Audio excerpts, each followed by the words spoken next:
Federico, What? I got a question for you. Uh-huh.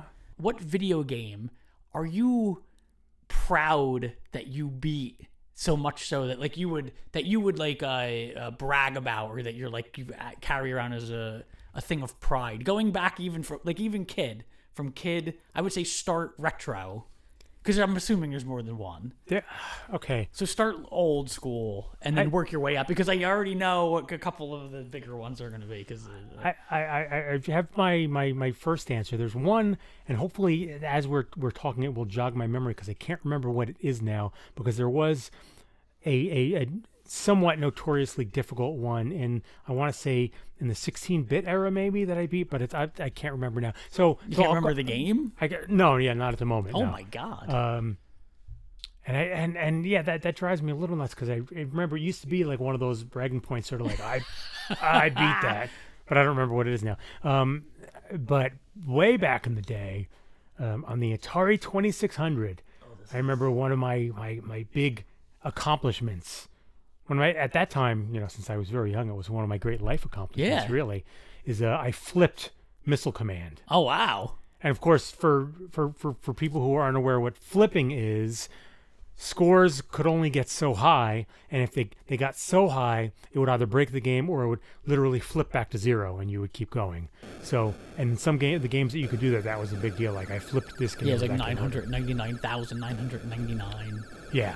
So Missile Command on the Atari 2600, as a relatively young kid, I flipped that game. I must have just been such in the zone. And then you flip it, and then like your brother or something walks in, and it's back down to 200 or whatever, and you're like, no, I swear to God, I flipped the game. I really did. There's no way of like keeping track or anything. Yeah,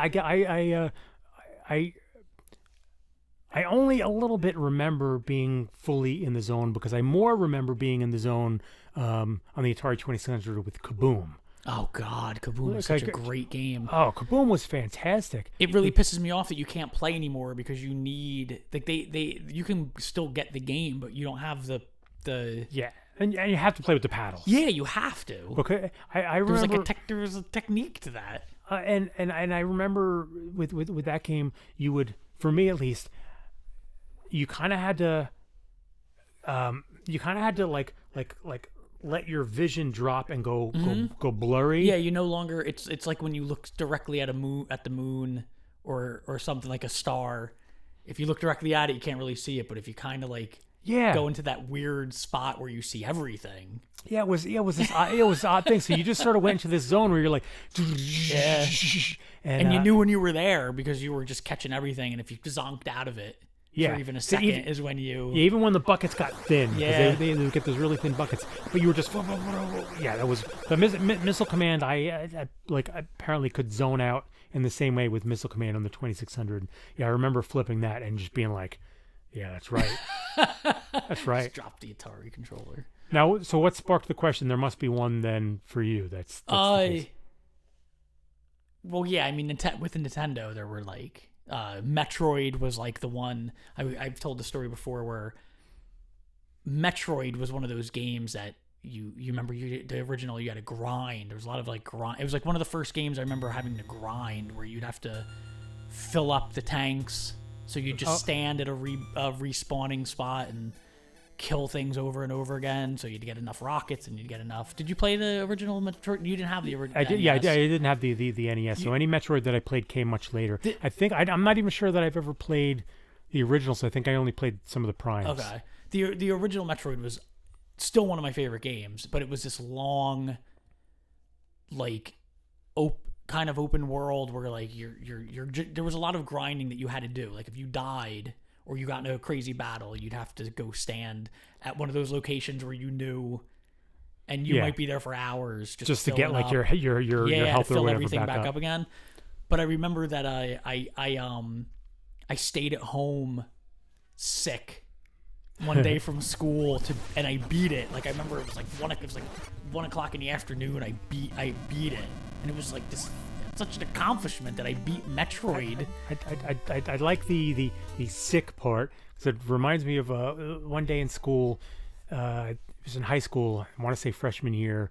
I had gotten Phantasy Star for the Sega Master System, and some friends who had seen it, or they'd either seen it and seen the graphics and were like, "Oh my god, I need to see more of this." Oh my god! Or they just heard about it by reputation because it looked like nothing else at the time, and still kind of blows everything else away of that era graphically.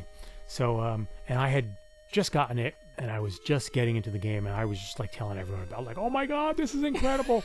And so I come into school. Typically, we would wait. There was like this area of the school that we would wait before homeroom.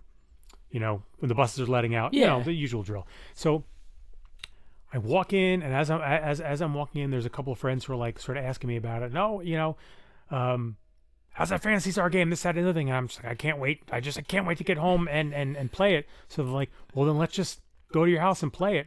So we literally walked in the front door, through like the area that we would normally wait, out the back door, into the woods, and walked back to my house. That's awesome, though. And went home, and my friends literally just watched me play Phantasy Star all day. Oh, look, we might have a special guest. Yeah, he's earlier than expected. I'll adjust the camera. Exactly. So yeah, it was like, yeah. Did you ever beat that game? Yes. Yeah. And okay. It was a pretty good. I mean, I wouldn't call it an accomplishment to beat that one. Lots of people have beaten that one, but it was very much a grind. You had to grind your way through it. And I guess that was like pre-streaming, like the friends gathering around to watch you. Oh play. yeah. You just be watching some. I mean, I always tell my kids that I was like, I always used to enjoy watching, like, my friend play a game. Like if it was something good, or I didn't own it, but he was like good, they were good at it. You just sit around, everyone would be like watching. So I guess that was kind of a version of, like, it makes sense why kids sit around and watch somebody play, because we used to do that. Yeah. We were just sitting in the living room doing it. Yeah. We literally, the cameras are rolling. Oh, okay. Hi, guys. He's getting naked. You got to just tell Chris where he needs we'll to be. We'll have to share this, so if you got something to say, you can just talk. Lean forward. So it's good to be here. Welcome, Transformers Chris. We haven't had you on in a while. Yeah, and appropriate shirt. So all right, so Tig, tell them what we're talking about. The question was, I was asking Eric to remember, so this would be for you too. Do you have any games that when you were a kid that you have a sort of pride that you beat, that you finished, something that you would brag about? The original Castlevania. Oh, I never beat that game. I never beat it, and it pisses me. That's a tough one. I beat it on. My wife got me that mini NES. Okay. And I beat it on that just a couple months ago. But because you could save. Because you could save, so I would save it. Oh, nice. Yeah. Wow, so you beat Castlevania. That's probably the top. Yeah. That's a challenging one. It's a good one, yeah. Because usually you can't even make it past the Grim Reaper on level 5. So. That's definitely a bragging one. I've beaten Symphony of the Night, which was like the start of the modern ones. It's a great game. But the early ones, and the one that I like the most, and I don't know what like actual Castlevania fans think of it, but I always liked Simon's Quest, the Castlevania 2. Yeah, that's like. I love that one. But I could never beat any of them. I mean, they were. Yeah. They were, but it didn't matter. You just played and played and played and played and played. It doesn't matter. I also beat the original Dragon Warrior, but that's something you grind until you beat it. Yes. Yeah, we were just talking about Phantasy Star, which is the same sort of game, and same thing. It was like it was a challenge to beat, only in so much as you had to grind like crazy. That is why I finally lost interest in the JRPG category, is because so many of them, I don't know if they still are, but grinding was like an essential part of them. So even when the games were really good, like I was playing through a lot of the Final Fantasy series, and the games were great, but you would reach these walls where all of a sudden you had to grind in order to. That's what I'm saying. The one game I said was Metroid. The original Metroid I beat, but I was explaining that Eric because he didn't get to play it. I was like, there were so many times where you would have to. I'd be like, I would spend a day grinding. I would spend a day sitting in front of where the things pop up. That sound over and over for hours, just to fill up the energy boxes. Although I do remember the day I beat Dragon Warrior, and my family was in the room going somewhere, and I was like, I just beat it, and I was like, guys, I beat it. It was such an accomplishment. They're looking at me like, you're all no sweating. one cares. You're sweating. And it was. I remember because no one else gave a shit. That's the thing about old games that doesn't happen with new games now, is that when you got close to beating, like, when you got to that moment, Remembered. Okay. it was like, oh my effing God, I'm about to, like, I'm going to beat this game. Where nowadays it's like, I finished the story. Like, it's there's not an Right. exhilaration. You finished it, and it's more about, like, you playing the whole game. Where with those old games, you definitely were like, unless you're playing like something you like- said, you'd come running out and be like, I beat it. Unless, like, with modern games, you're playing something like Cuphead or Super Meat Boy, where the challenge is, or any of the Souls games, where that's part of the challenge. What you just said reminded me, because I thought that you were talking about, like, when you know you're close, and it brought the feeling back of when I was there at the last boss of this game, and the first couple of times when I was at the last boss of this game and didn't get there, and it's such a crushing feeling. But Rastan, the Sega Master System, that was the basically the Conan the Barbarian clone. It was in arcades too. You might, yeah. He walked around like this, and you shoot. Yes. You could climb ladders, but yeah, he had a weird jump where he would, and he would always still be holding a sword like that when he jumped. And I think that was on NES as well. I don't remember if it was. It might have been. I remember it was at the arcade in our mall. So the arcade version was at the mall, and but I had beaten it on the Master System, and it was challenging as hell. You fight a dragon at the end. All the boss monsters are, except for the first, are pretty tough in that game. But the last one is a dragon.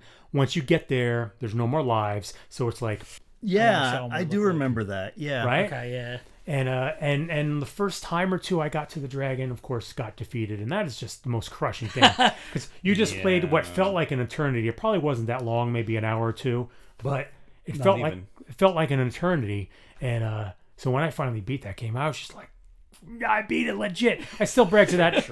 I still brag to that. To Brainy Bryan. Brainy Bryan, past guest on the show, is a big fan of Rastan as well, but he's never been able to do it. And he's always like, there's no way you actually beat it legit. I was like, I beat it. Oh, legit. he still doesn't believe you. He thinks you're just. No, it's not that he does believe me. He's just amazed because it was amazing. I rebeat it again a couple of years ago, but this time it was more the cheating method on an emulator, so I was able to save. My friend Gary beat The Adventures of Bayou Billy. I remember. It's insane, known for how Isn't that challenging notorious it for is. being? Yeah. So that's his proud thing. And from every that. level's like a different game in that game. That's really cool, yeah. And it was like one of the first times where you plug it in, The Adventures of Bayou Billy. It was like one of the first ones you could hear a voice, and you're like, oh. The Adventures of Bayou Billy. That was another Chris, who was my good friend growing up. I had the Sega and he had the NES, and so all the NES games that I played were at his place, as you do. Yeah. So I played Bayou Billy there. I used to play Top Gun all the time there. Oh, yeah. And Fucking Top Gun is notorious for everyone being unable to land, and I don't remember ever having that problem. I don't know how then, because I would get through the regular part of the game and I'm like, okay, now I'll die when I try to just land this stupid thing. The Super Star Wars games. You can't land. Remember the Super Star Wars games being really difficult. They were really hard. That was the Super Nintendo. Sorry. One game that I remember, and it's a stupid game, but I remember being very excited when I beat it, was the Jaws game on NES. Oh wow, you beat Because that. Huh? you'd have to stab it. It was like it would jump out of the water and you had to hit stab it with the boat. Good one. Yeah, you are right though. What you said before, like beating games in modern times, with some exceptions, is kind of does not give you the same sort of thing, because it is just I've played through the story, Yeah. Yeah, the ending almost doesn't really matter. Though, to be clear, I'm okay with that, because I don't play games for that like that grinding through and the experience of that anymore. No, but there are like I'm assuming at least one of these games I'm assuming you would mention would be Red Dead 2, original Red Dead. Mm-hmm. Like beating those is an accomplishment. I don't think so. Really? As long as you stay on the roller coaster ride, yeah, you'll beat the games. Like Elden Ring. That one is an accomplishment. Yeah. Now we have to keep in mind, not as if his shirt is any clue, but Transformers Chris stopped playing video games. Yeah, you stopped quite some time ago. Because of when I basically it was a time problem. Like, so when I went to college, that was pretty much it. Right. So I have no games from like 1994 to 1990 whatever. and I just didn't pick it up very well afterwards. And now I don't have that muscle memory. There's too many buttons, and I can't learn how to beat things anymore. The challenges are so hard. I tried to play the Spider-Man on PS4, and it's killing me. I just don't have that skill anymore. Well, because that period when you weren't playing is when it went the from the controller leap. started jumping, It went. That's when it made The that leap generations made from a the difference, yeah. from the controllers that were relatively. So you had a D-pad, and you had maybe 4 buttons or 6 buttons, depending on what kind of game you had. But they were all right in a row. It was all very basic, ABC. Yeah, then they started adding the bumpers and the triggers. The triggers and all that stuff. Like that first, if you weren't on board, which I know you weren't, for that first generation of PlayStation, the Sega especially. Dreamcast, and the N64. Sega Saturn. I would say N64 kind of started getting a little Yeah, bit the nuts 'cause it N64 had had the center. Yeah, if you weren't there for that transition, then you missed kind of being guided into the new controllers. And so you hand somebody a new controller, and there's So you missed the PlayStation era, Yeah. basically. Yeah, See, I that's even rough missed because that. That's because I was sketchy with the newer games because it's the same thing. Like when I started working, it was like I wasn't going home playing video games. I was just more like we'd go over to a friend's house and play for a couple hours. We'd play wrestling or Bond or Tony 720. Hawk and stuff like that. Tony Hawk. I was gonna- Yeah. Skater Die. Skater Die was fun. Skater Die was fun in the arcade, but 720, I have such fond memories of 720. They were never able to What was that on? 720 was on the consoles as well. It was on Nintendo you and some remember others, the arcade. but the arcade was where it was at. It never translated well to the home consoles because it had that spinny controller. Had the ball. Remember that? No, not the ball. Oh. It was a stick, but the stick didn't move left and right. The stick only went in a circle. So when you would go and jump or whatever, you Oh, okay. yeah. So you couldn't really translate that. So at you home. probably out of the three of us played more arcade. It just Did seems I? like you have more arcade. Like I didn't play that many arcade games as a kid. Like in an arcade. It depends on if you can get a ride to the mall. That's what I mean. Basically. Yeah, like unless I was getting a ride to the mall. It like was, you had was a better way. You were closer to the mall than probably. well, not just the mall. We had a pizza joint that was 2 blocks down from my house, so and they that was basically had the hangout for us kids because that's cool. they had arcade games, often very good arcade games, and he would rotate them. So it wasn't just he didn't just keep the same one in there for years. He would rotate through games. So Cool. Contra, Gauntlet, the full 4-person Gauntlet, Ninja Turtles. Many great gaming memories in there. Gauntlet especially was of course the big one because when that was freaking- with that big Gauntlet with the four Yeah. players and that was Beautiful game. it was epic. So much fun. So, yeah, and so us kids would just be crowded in there, rotating in and out like full teams of 4, just going through the dungeons and lots of fun. when I worked at the theater, we had had games set up. We had the T2. That was there With the forever. gun. Yeah. Yeah, that was there forever. The Simpson game was there for the love 10 the years I worked Simpsons there was there. game. And they had one of the first Star Wars games where you fight like Vader. Ah. I forget what it was called. But we used to rig them at the end of the night so we Yeah. could play for free. And we beat so I was like, holy crap, I beat the Simpsons game. Like I actually was able to beat in the Star Wars game and The one that I always wanted to beat in the arcades but never couldn't even, and I don't think you actually beat it. You just can finish a lap. Right. Do you remember Hard Driving? Yeah, I never played it. I'm not big on driving games, but yeah, I have seen was it like Cruising USA style? No, it was more like a simulator. Yeah. So it had jeez. for the time realistic physics. The graphics were very simple. So It you was just- sat inside of like a thing? yeah, full shifter, clutch the whole thing. You were in this big unit. It had these semi-realistic physics. All the graphics were just these sort of block polygons. It was very simple. Could never even finish a lap in the game because it was just too. It's very simple. You go, you'd hit a corner too fast and the ass end of the car would skid out and you'd spin out. It was realistic in a way that at the time driving games weren't. And I used to plug a lot of money into that game because it felt like real driving. Like it even had the feedback in the steering with, wheel. like, shake. Oh, nice. Yeah. For back in the day, it was amazingly advanced. So I got a question for you both then. Okay. Is there a game? Well, I mean, you didn't play that much, but was there a game that you guys didn't ever get to beat, and you kind of pissed off all this time ever that you never got to beat it, even from your childhood that you were like, I never beat that goddamn game.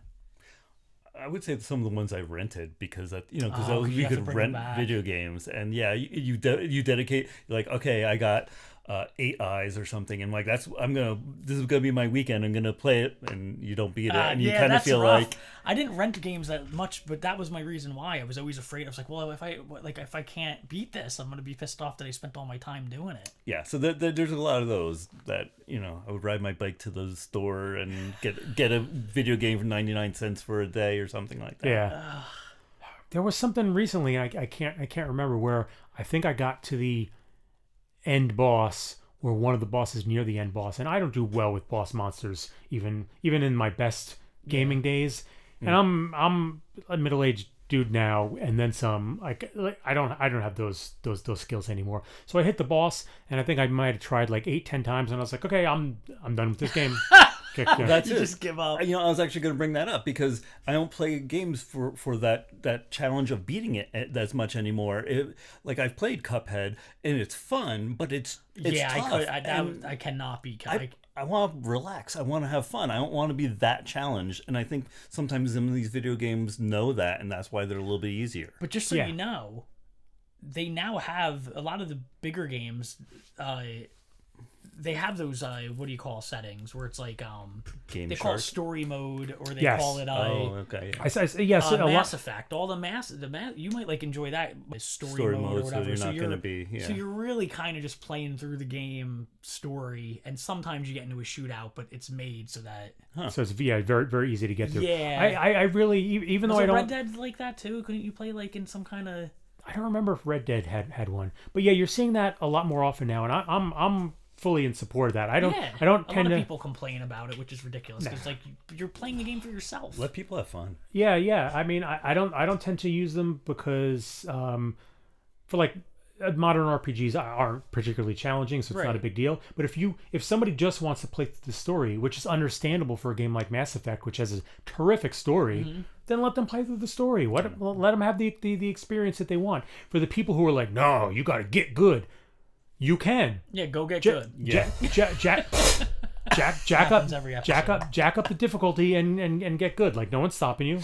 You can. And you feel can. free. What's good about it is you can start in those easy modes, and then when you beat it, you could be like, well, maybe I'll try the medium and see what extra button are gonna make me push this time or whatever. Yeah. I mean, just like you, Chris, I'm now when I play most video games, not all, but with games like that, like your Red Deads and your Fallouts and Mass Effects and all that. Assassin's Creed. I'm there to explore a new world for a little while. Yeah. I want to be immersed in the world and a little bit in the story and stuff like that, and I just kind of want to relax and have fun. I don't need it to kick my ass. Like I'm not interested in that. If I want something to kick my ass, I'll play puzzle games or puzzles and stuff like that. Yeah. I like having my ass kicked with that stuff. Like I don't like puzzle games and games with puzzles where they make them too easy. Like Naughty Dog, who's otherwise brilliant, they do the Uncharted games and the Last of Us games.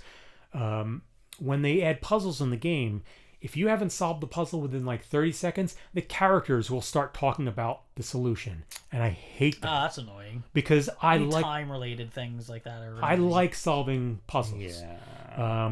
But so you give me something like the Talos Principle, which is a puzzle game, or Portal and some others and stuff like that. Like that, I want the challenge there. You could play Portal. Oh, I do actually have Portal. Oh, okay. Because that's like great. clever and it's not too complicated. And the dialogue and everything is really hysterical. funny. If you enjoyed the puzzles of Portal, then I highly recommend the Talos Principle. I think as a puzzle game, that game is a better game than Portal. Portal just brings everything together much better because the presentation, everything's great. But the Talos Principle, and it's open, which is great because you can choose the order that you do most puzzles in. There's a lot of different types of puzzles, but basically they all kind of circulate around the idea that you have a gem or whatever, something that is sending a beam of light in one area, and then in the other spot you have to get the light to it. Okay. So you have various things that you have to move around in order to get the light there. It starts as a simple concept, but like all good puzzle games, it eases you into the more and more challenging ones. And there's an absurd number of puzzles in it. You can take most of them in any order, And as you play, you can also explore the world and stuff like that. And there's an interesting story that unfolds as you play that you kind of uncover through computer entries and stuff like that. That's actually kind of a really compelling and interesting story. Love that game. It was one of my favorites of, well, I guess I was going to say recent years, but I think it's pretty old by now. It's like probably 10 years old or more by now. That's how middle-aged life goes. Speaking of middle-aged life, I kind of want to order pizza and I'm play hungry. Valley of the Dead King. Well, but while you have the cameras on, I actually did bring things that transform. If you want to, Yeah, go ahead. all right. I bought the Dicelings from. Oh, wow. I figured you guys would like them. Wait, these are like Transformers? Yeah, they're D20s, and then You can open one up so you can show it off. You want me to throw you one? This looks like a D20, but I suspect that there's more than meets the eye to it. So yeah, I don't recommend rolling them and expecting them to be balanced or anything. And for transforming, all you have to do is just kind of find a hole and just start digging at it, and it'll open up. And just This is a PG-13 channel. You can't talk I'm like sorry. I can't. There we go. This is actually my favorite one because you open them up and That's pretty cool. Is that a whatchamacallit? A beholder. beholder. He's just adorable. Where did you get these? Is this going to be a displacer beast? I can't tell because my glasses aren't on, but I see it's all black and I see a lot of teeth and claws. That's going to be a black dragon. Black dragon, okay. The Black Dragons was the name of my first hard rock band. My first D&D group, not the group of humans, but the characters. They formed the Black Dragons. The Black Dragons. So yeah, you got the little guy, and he's got These a are couple of really eyes cool. in the back. Yeah, they're really actually fun. that's a neat looking beholder too. Yeah, That is pretty cool. You'll appreciate it. Ow. I'm electrical. That is very cool. The part that gets through my blurry vision looks awesome. I like that the teeth are actually a little separate too. Yeah, you can move the mouth. Yeah, that's very cool. Good stuff. Yeah. Oh, so that turns into the wings. Yeah. Oh, that's a great looking dragon. Yeah. There's a lot of detail. They're actually pretty impressive. Though I guess it makes sense that they can look impressive as figures because all the figure is just inside the ball. Yeah, it is. They did make a. I did see that they made a displacer beast, and so I do want to pick that up. And is there an owlbear? There is. The white one's an owlbear. Excellent. Is that around? Yeah. I think Tig's got it. Where? Excellent. I don't know. I hope you didn't lose his owlbear. Oh, there it is. Oh, here he is. Yeah. Wow, those are really cool. Who makes these? It's Hasbro because Hasbro owns both Transformers and D&D. So Hasbro owns everything. Hasbro So owns they're like my they're life. They're the Disney of Of like toys and gaming, yeah. To a negative extent. yeah. Like they bought Avalon Hill some years back, which used to make these absolutely fantastic strategy board games. I remember that name. Yeah, I didn't know they bought that. Okay, see the wings underneath and stuff. They're all. Yeah, I like that the colors are different. Like on the black one, the underside of the wings are a different color than the other thing. It's pretty neat. That's awesome. Yeah, it's just a neat little fun little thing. As soon as I saw it online, I'm like, I'm buying these. I don't. I like how he says he's like, I kind of had to get these. Yeah. Makes sense. I mean, to be fair, it is literally what I would assume is the two things you love the most. Pretty much. Yeah. yeah, no, yeah, Intertwined. it's a no brainer. Yeah. It was like when I had, I think it came up on when we were playing D&D one night, and now I'll say it because I'll throw it out there to the Hasbro people. Why are there not bookshelf Transformers Yeah. that transform to look like legitimate, like nice hardcover Yeah, books? that would actually be. How amazing would that be to have like They'd have to be huge though. you have this array of cool looking books on your shelf and you pull them off, they're Transformers. They'd have to be gigantic. No, they wouldn't. Oh yeah, the robot parts. Yeah, Yeah. that's all right. Like the building in Big. It'd have to be like this. Big. You know the movie Big. Big? Oh. Remember like the transforming. Yeah. I love that scene. That's cool. Oh, that's pretty cool. He's actually adorable. Yeah, it's great. So on that note, let's order some food because I'm starving. Let's do Okay. it. All right. Oh yeah, I guess that's the end of the episode. Bye.